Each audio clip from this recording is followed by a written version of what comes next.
नमस्कार, मैं गौरव आनंद और आप देख रहे हैं शत्रु समाचार। अभी हमारे साथ वरिष्ठ पत्रकार सत्यपाल श्रेष्ठ हैं, इनसे हम जुड़ेंगे और इस मुद्दे पे बातचीत करेंगे कि प्रधानमंत्री नरेंद्र मोदी बिहार दौरे पे हैं। इसको लेकर पक्ष में काफी हलचल है, इसी मुद्दे पे बात करेंगे। बहुत बहुत स्वागत है सर। अभी प्रधानमंत्री नरेंद्र मोदी बिहार दौरे पे हैं, दरभंगा एम्स का शिलान्यास करने पहुंचे हैं। इसके बाद से जो है सियासी हलचल काफी तेज हो गई है। इसको आप किस नजरिए से देखते हैं?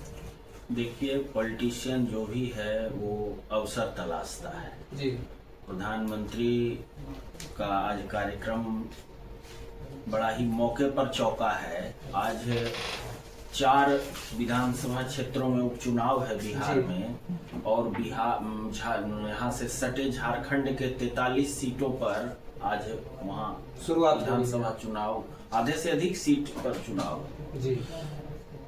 और प्रधानमंत्री करीब 12,000 करोड़ की योजना लेके आए, जिसमें एम्स सहित अन्य कई योजनाएं हैं, गैस है, रेल है जी, हॉस्पिटल है। तो इन योजनाओं का असर चुनाव पर तो पड़ता ही है जी। दूसरा है, प्रधानमंत्री कनेक्ट कर रहे हैं चीजों को, जैसे शारदा सिन्हा का मुद्दा है या माच मखान का मुद्दा है, उसको पब्लिक से कनेक्ट कर रहे हैं जी। तो जैसे कि ऐसा नहीं है कि मिथिलांचल के लोग केवल वही हैं, मिथिलांचल के लोग झारखंड में भी बहुत सारे हैं जी।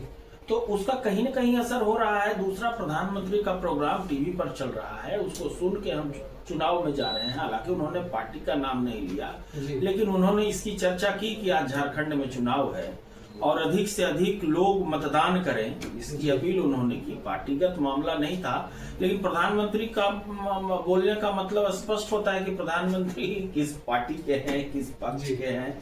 तो इसका असर है, इसकी वजह से विपक्ष में हलचल है। और बिहार में भी आज चुनाव है जी, भी हम लोग चर्चा कर चुके हैं, चुनाव है जी। तो उसका असर होता है। और ये जो कई खंडों में चुनाव जो हो रहा है, इसको लेके बड़ा मुश्किल हो जाता है कि अब प्रधानमंत्री हैं, उनके प्रोग्राम को कोई मना नहीं कर सकता है। तो बिहार में भी जब चुनाव होता था तो जिस दिन दूसरे क्षेत्रों में प्रचार होता था, उस दिन यहाँ वोट पड़ रहा होता था जी।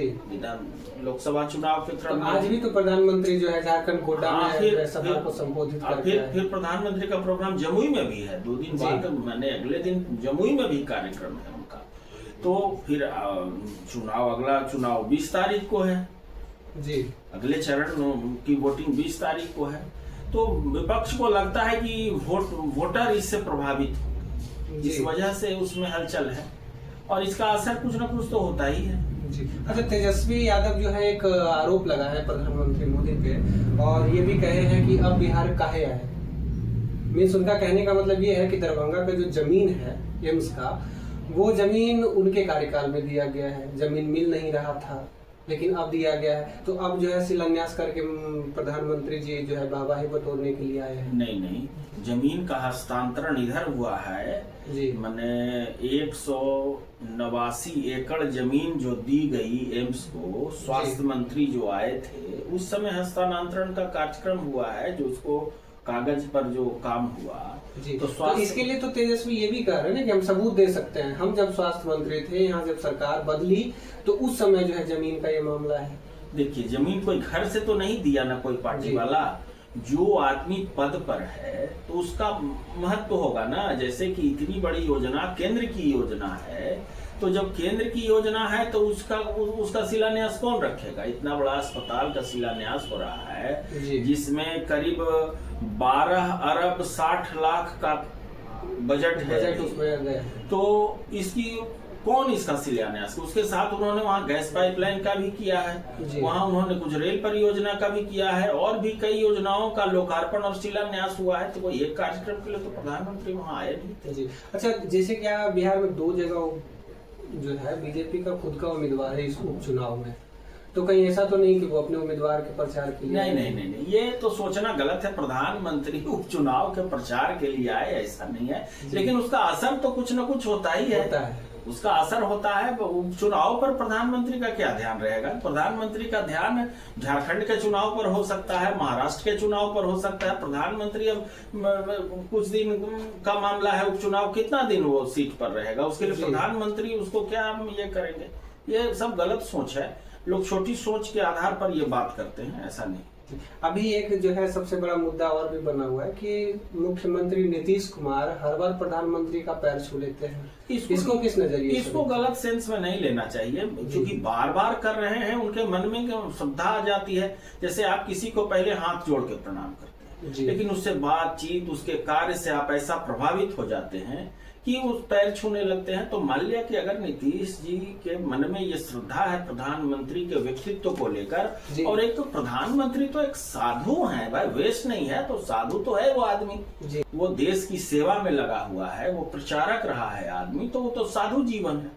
तो अगर पांव छू लेते हैं तो इसमें टीका टिप्पणी नहीं होनी, चूंकि एक आध बार हो सकता है कि आदमी फिसल सकता है, लेकिन बार बार जब ये सम्मान दे रहे हैं तो इसको सकारात्मक पक्ष में सोचना चाहिए कि प्रधानमंत्री के प्रति उनके मन में एक ऐसी श्रद्धा आई, और बार बार बोल भी रहे हैं कि अब हम कहीं नहीं जाएंगे, हम यहीं रहेंगे। तो इन बातों को लेकर सोचना चाहिए कि प्रधानमंत्री को काफी सम्मान की नजर से। जी, तो अभी आप सुन रहे थे कि प्रधानमंत्री नरेंद्र मोदी अगर बिहार आए हैं तो वो यूं ही नहीं आए हैं, कुछ ना कुछ तो कारण है, कुछ ना कुछ प्रभाव तो होगा ही।